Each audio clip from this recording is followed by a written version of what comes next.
Tindak tegas jual beli ginjal, dialog kita lanjutkan kembali masih bersama Pak Nasir. Pak Nasir, ini tadi ada dua penelpon dari Surabaya, ada Pak Ardianto, dan dari Bekasi tadi ada Dr. Fahri yang juga sebagai pendonor ginjal. Yang menarik dari kedua penelpon ini adalah mereka berharap gitu ya, lebih baik ini dilegalkan sajalah sebetulnya jual beli ginjal. Melihat sekarang tadi ada pertanyaan yang menarik, bagaimana membedakan dengan unsur jual beli dan unsur kemanusiaannya tadi? Toh dua-duanya adalah untuk supaya resipien penerima itu juga dapat ginjal dan bisa menjalankan hidupnya dengan lebih baik. Nah, ini bagaimana sebetulnya, apalagi kalau kita melihat ini tidak legal sementara kebutuhan banyak, akhirnya seperti sekarang ada HS, terus siapa lagi tuh yang menjadi HS, YP dan DS menjadi rekruter pendonor untuk itu. Dan ada juga indikasi adanya sindikat yang mungkin melibatkan, mungkin nggak kalau dokter misalkan menjadi broker, dalam arti dia tahu banyak orang yang membutuhkan, terus dia cari orang yang bisa memberikan itu. Iya, saya agak lama juga mendalami hal ini. Sebelum kejadian ini saya sebetulnya menulis juga soal ini. Begini Pak, saya lihat kalau kita lihat peta di Indonesia itu hanya ada 9 fakultas kedokteran, rumah sakit besar di 9 fakultas kedokteran besar terkemuka di Indonesia yang sudah melakukan transplantasi ginjal.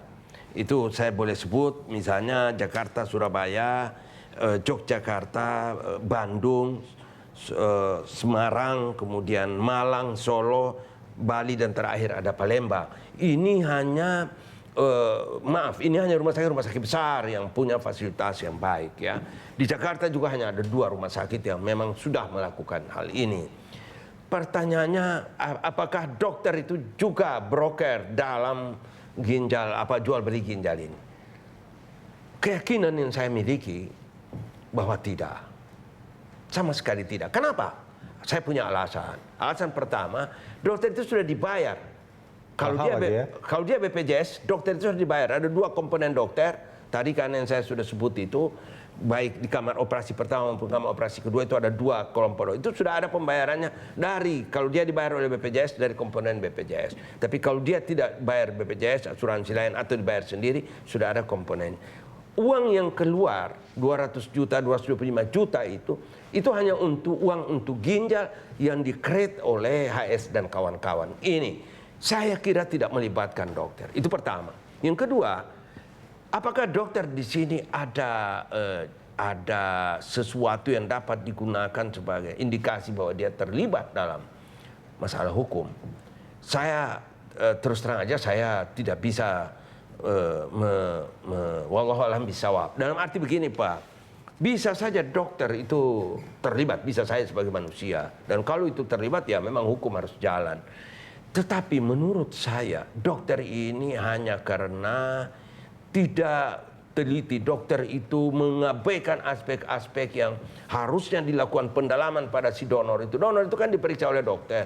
Tidak hanya hasil-hasil laboratorium kertas itu saja Pak. Tapi kan dokter berhadapan, periksa detak jantungnya, periksa macam-macamnya. Mungkin perlu melakukan pendalaman di dalam dunia kedokteran disebut dengan anamnesa. Anamnesa itu harus dalam, tidak bisa hanya superficial, hanya 1-2 tanya tinggal di mana dan sebagainya. Tidak harusnya dia lebih dalam dan lebih komprehensif. Meskipun sudah ada berkas, walaupun sudah ada berkas, gitu. Sudah ada itu surat persetujuan. Ternyata kan surat persetujuan dan sebagainya itu dibuat di komputernya HS itu kan Pak. Jadi kalau itu tidak dilakukan oleh dokter, pendalaman tidak dilakukan oleh dokter, ya ada pihak-pihak yang harus mengambil tindakan. Artinya gini Pak Nasir, apakah itu bentuk kelalaian atau sebetulnya memang ada Kelalaian dalam menjalankan profesi kedokteran. Ini profesi mulia, profesi luhur yang harus dijaga sebaik-baiknya. Jangan sampai ada orang lain mengambil keuntungan komersial dari upaya menjalankan profesi luhur ini. Harusnya seperti itu dokter. Cuma ini sekali lagi dokter-dokter kita ini, para klinikus ya yang operasi dan sebagainya, itu kan sebetulnya berorientasi pada operasinya, hasil akhir operasinya harus bagus, pasien harus begini, harus hidup, kualitas hidupnya harus, hanya itu yang mereka pikir. Dokter itu tertuju hanya pada situ. Prosesnya untuk memperoleh ginjal secara benar ini tidak disinggung, tidak disentuh. Itu yang harus dirubah.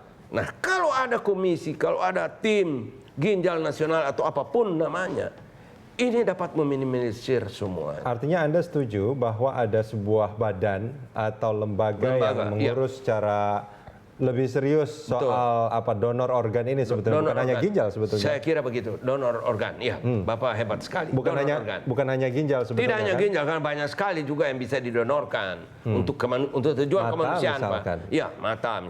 Untuk tujuan kemanusiaan. Kita bicara tujuan kemanusiaan. Nah, dengan tujuan kemanusiaan itu, kalau kita melihat apa yang terjadi di yang dari HSYP dan DS ini, banyak pendonor juga akan sebetulnya dari orang-orang yang secara ekonomi itu sangat membutuhkan. Betul. Nah, ini bagaimana? Itu yang saya mau singgung tadi. Maaf, saya lupa. Begini, si HS dan kawan-kawan ini kan mencari tukang parkir, tukang apa yang relatif rendah kualitas ekonomi mereka. Ya.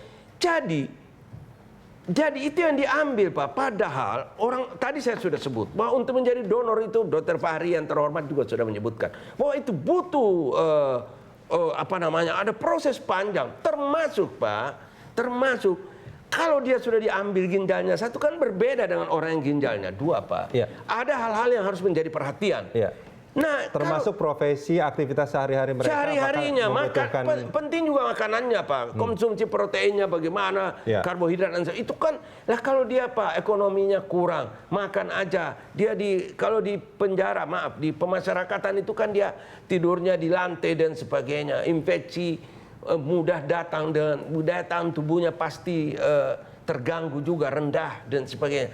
Ini membuat orang-orang yang orang-orang yang low ekonomi ini, Pak, ini kan gizi tidak teratur dan sebagainya, makan tidak dan sebagainya. Ini akan sangat memudahkan dia untuk jatuh sakit. Itulah yang menurut saya yang kesalahan terbesar. Dan menurut saya dia masuk ruang lingkup pidana karena diselimuti dengan mens rea yang kuat, dia jahat. Ini mereka memang harus dihukum, Pak. Karena orang-orang ini harusnya ada kondisi setelah menyerahkan satu ginjal, dia itu sebetulnya 3 bulan barangkali tidak bekerja, maksud saya bukan tidak bekerja, tidak seharusnya tidak melakukan kegiatan yang berat dan sebagainya.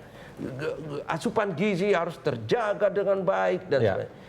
Nah, padahal mereka ini orang-orang yang artinya secara profesi, aktivitas mereka sehari-hari juga sebetulnya harus dilihat apakah mereka cocok dengan memiliki dalam tanda kutip punya satu ginjal dan untuk melakukan aktivitas sehari-hari. Maaf.